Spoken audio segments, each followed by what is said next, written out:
Speaking to you from beautiful Philadelphia, how to write like a cinematographer. This is a very exciting time for artists and writers. Our culture is going through a massive revolution, and it may not be as self-knowing as some of the consciously motivated revolutions of the past, but we're undergoing such an upheaval of cultural change that on very deep levels that to experience it is very exciting. And something I like to contemplate a lot is how has writing changed? How are we writing very differently than we were 10, 20 years ago? One of the big ways that writing is so different than it was 10, 20 years ago is that we are writing very much the way cinematographers film a film. So first of all, I'm going to introduce you a little bit to film language. Film language is an unspoken agreement that the filmmaker and audience members have. And it's something that develops over time. An audience member needs to see a few films to get the idea of the kind of language being spoken when they are watching a film. And I'm talking about the long shot, I'm talking about the close-up, I'm talking about the mid-range shot. These are some of the elements a cinematographer uses in film language. There are things done the same way in film, not because the filmmaker is lazy and does not want to create new ways of making a film, but because it's an established film language. I'll describe to you a way that films, the beginning of films, happen all the time. So you have the opening shot, you have scenes shown from flying above, looking down on the city. You show a group of buildings seen far away, and that is the long shot. And in film language, when the filmmaker is showing those shots, the filmmaker is saying, this is where the story is going to take place. Now, no one actually comes out and says that. That's an agreement that the audience member subconsciously has with the filmmaker. Because when the audience member sees the long shot, they automatically, subconsciously knows, okay, that's where the story is going to take place. And then very often, the next shots are mid-range. You show it going down Main Street. You show a building with a group.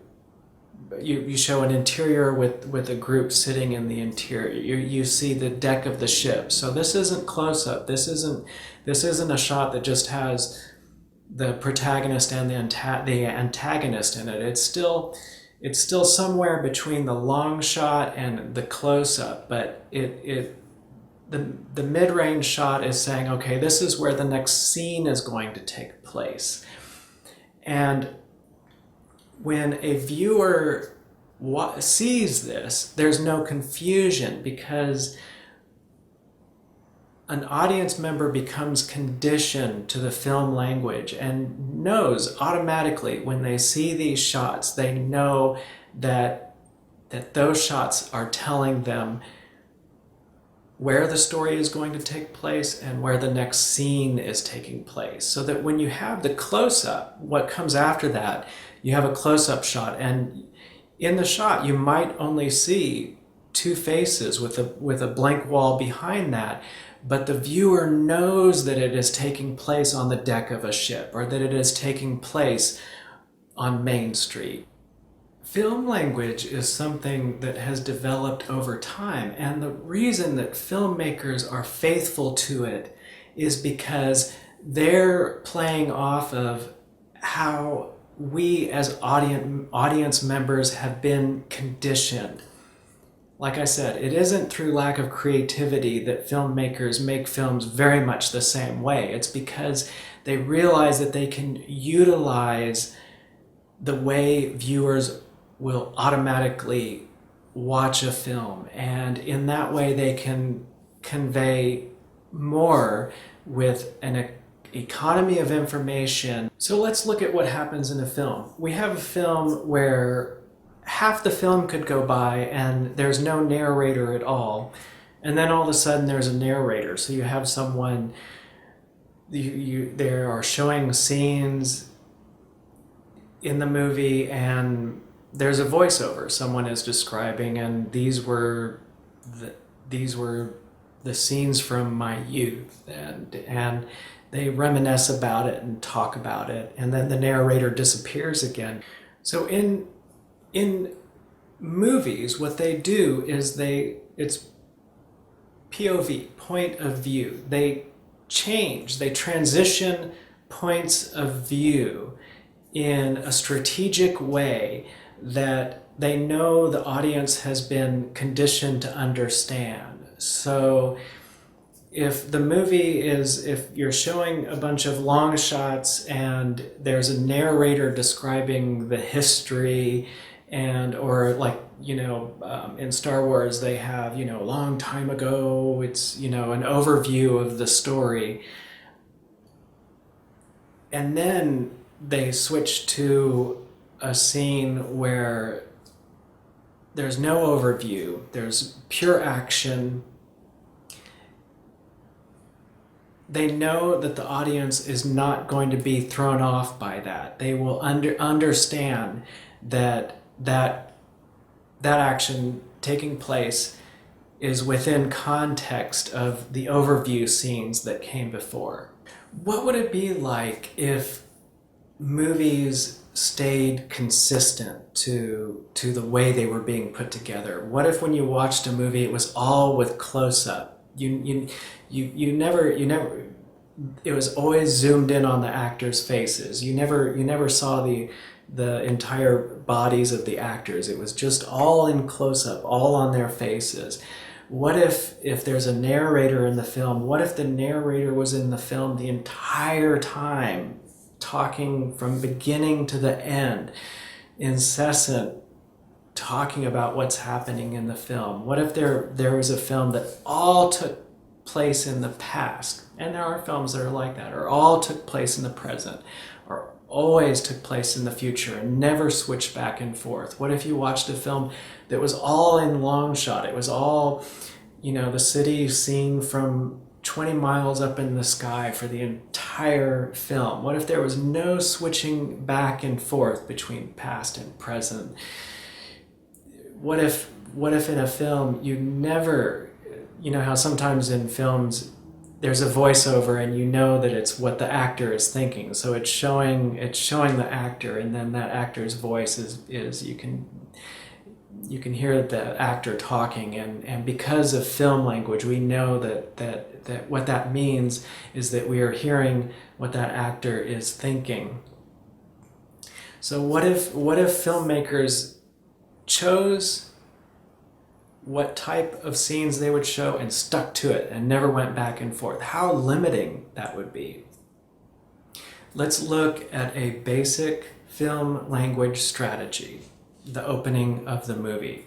You have the long shot, you have a narrator describing the history. It could talk about a village and what has been going on in that village for the last 200 years. Now, this is an extreme overview. We're not talking about specific actors. We're not talking about specific situations. This is very much tell the story, not show the story. We are not telling the story through, each moment to moment. This is very much an overview, and it's from far off. We're looking at it on the macro, and this serves as a great entryway into the story. Basically, this is a way we're welcoming the audience into the story, giving them a sense of where that story takes place. And with the next shots, what we do, we transition them. We bring them in closer. We have the aerial shot fly in to where we're not looking at the city from afar, we're looking at a group of 10 buildings, and we can see the traffic on the road, and we can see what the weather is like. Then there is a shot just of one building. This is a shot, it could be a still shot. It's just of one building. And why does that make sense? Because we're telling the audience that is where the next scene is going to take place. Then there's an interior shot, and it could include, you could make sure that it shows what kind of furniture is there, is there a window with an outside view that reflects the city that we saw in the shots before. If it's a place where there are a lot of people, there could be a lot of people in that next shot. And so it's still mid-range. And then we go in, then when the actors start talking, we know, we have a general sense of the history that this story is taking place in. And now it's show, not tell. Now the story is being told in a very different way than it was just a few shots ago. Now instead of just telling the story, we're going to have things happen that over time will convey what the basics of what happens in that story. Why is film language used? Because it's extremely effective. It grabs the audience members, it takes them in, it captivates them, and it relies on preconditioning. Now this is a reason why, okay, the rule show not tell, it's a great discipline to work on. But if you're always showing, that would be equivalent to making a film where it's always a close-up on the actors' faces, and there's you now think about how much more how much better you can make your story if you had some overview, if you had some history to give the reader a sense of where that story takes place. And you can learn to switch back and forth in such a way that the reader understands and is not jarred out of the story, but they understand that when you're switching from past to future, that's what you're doing. If you do it in such a way that does not confuse the reader, you have so much more in your toolbox to make that a better story.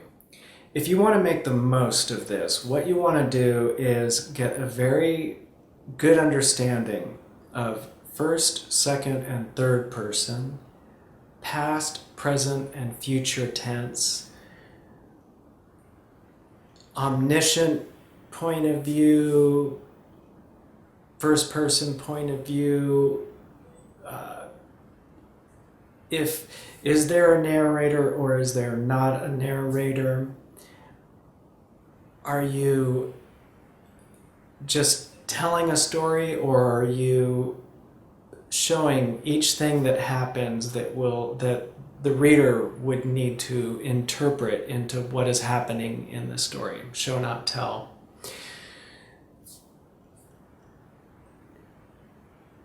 In the point of view, the author always decides how much is revealed. Are the thoughts of the characters revealed? Are the thoughts of some of the characters revealed but not others? Are the intentions revealed, or is it just the actions of the characters that are revealed?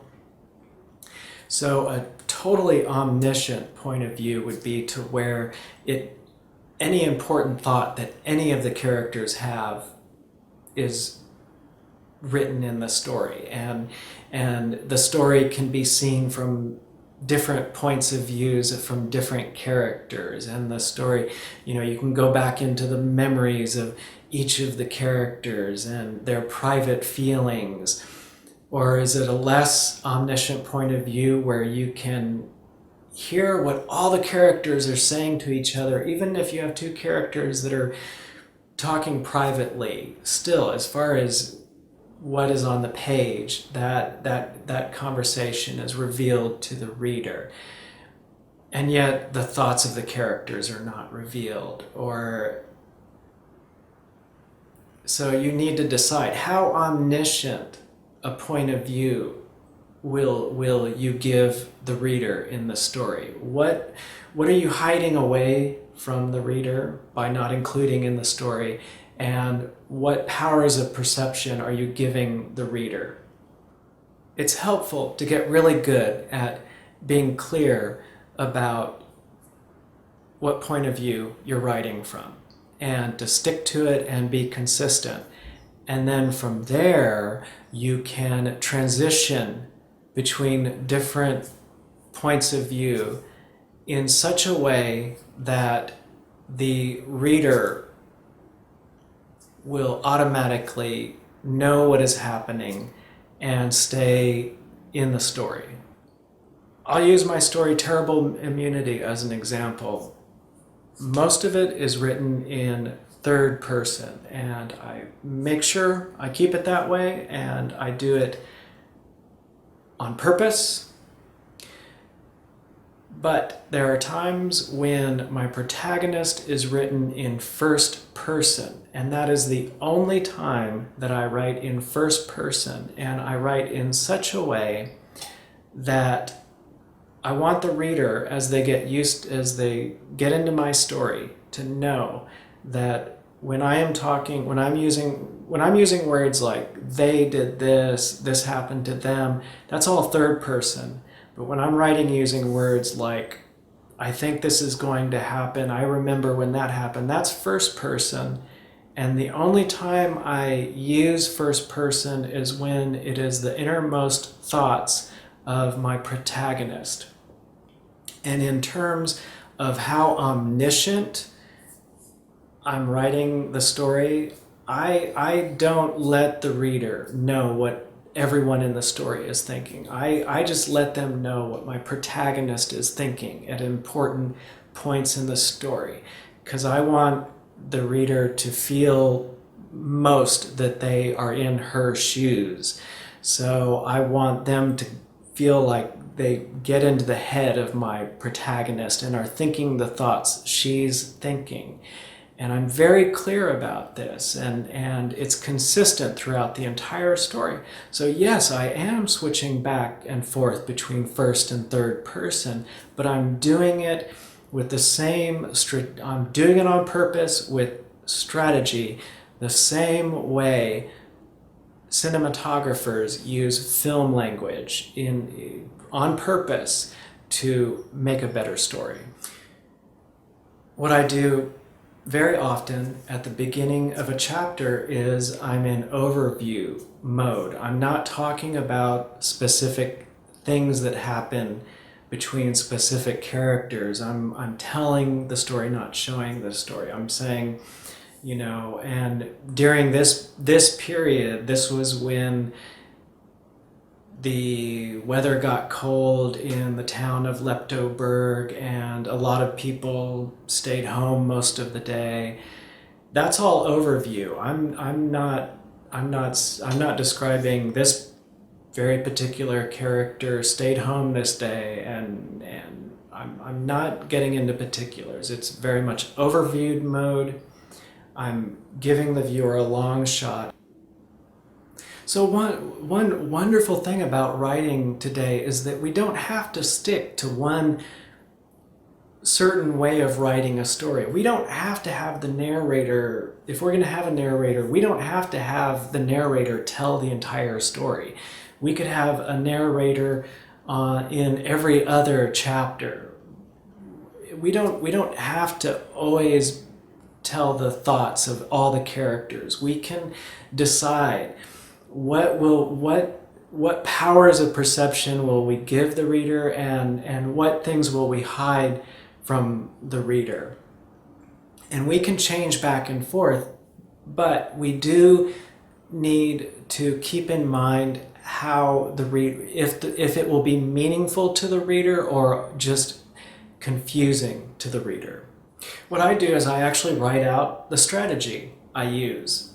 That my strategy is that I have a narrator that shows up only occasionally, just for efficiency's sake, just to explain a few things that might need a little explaining. And I don't need to say, okay, I'm bringing in the narrator to tell the story now. Usually I'll do it at the beginning of the chapter when there's more likely transition between points of view. And just by the nature of the writing, it's obviously explanatory writing. I'm not describing specific actions. I'm saying, yes, and in this town, these are some conditions of this town. And because I'm consistent, I know that the reader is going to, just like they do when they watch a film, they're going to understand that I'm in narrator mode. They're going to know that this is a point in the story where I'm explaining a few things before I get into specific action. So the real magic happens when this all takes place on the subconscious level, when the viewer is not even consciously aware that they know that the narrator is speaking when the narrator is speaking, that they know that an overview is being given, and that when the following show not tell scenes are written, that it takes place in the context of the previous overview. When they are in the story so much that they may not even realize that a narrator quietly stepped into the story and explained a couple of things and quietly stepped back out again. Let's look at how show not tell works, why show not tell works so well. So you have a character, and instead of just saying the character is feeling really happy that day, you're describing what they're thinking, what they're going through. If your reader, reads, so and so is feeling very happy today, the reader is not going to feel that, is not going to actually feel that happiness. But if you show not tell, if you describe the different things that character is thinking about and what they're doing, the way they're getting packed and they have their ticket and they're anticipating what their trip is going to be like, and they're excited and they've waited for this for so long, then the reader feels that happiness. So this is why show not tell can work so well. But on the other hand, if you have a story that always does show not tell, you never have. There are times where it's a lot more effective to just tell part of the story. Let's say your story takes place on a train, and in the previous scene you wrote the dialogue that two characters were having. It's very much show not tell. It's very much, moment to moment what was happening. And in the next part you can say the train pulled into this station, two people got onto a train, planted a bomb, and at this point you're just telling. You've stepped out of that show not tell way of writing, and you're basically just telling the story, giving an overview of the things that happen. And this can, at certain times, this works much better because it keeps the story moving, it keeps the action moving, it can make your story more exciting. And by being able to choose, yes, it's very effective to use show not tell, but exclusively show not tell all the time that's not as effective. If you have the choice, it's just like when you're making a film. There are times when showing a long shot is much better than a close-up. If you were to show the ship out in the middle of the ocean, that's much more effective than how else will you convey the greater context of where that story takes place. One thing that helps me a lot is I actually pretend to be a cinematographer when I'm writing, even though I'm only using words. When I'm writing an overview, in my mind, I'm setting up the long shot. In my mind, I'm doing the voiceover of the narrator, and I'm kind of using a virtual reality way of thinking in order to write the story, and it helps me be more clear about what point of view I'm writing from. I hope that was helpful. If you have any comments about this topic, any questions, please leave a comment. If you like my videos and want to get me back, please hit the like button, subscribe, leave a comment, tell a friend. Also, I've been working on a mammoth project called Terrible Immunity, put up in episode form, illustrated, reading the chapters with images in episode form. You can see that at solomation.com. It's a bizarre alternate reality story. I hope that your writing goes very well, and have a good day.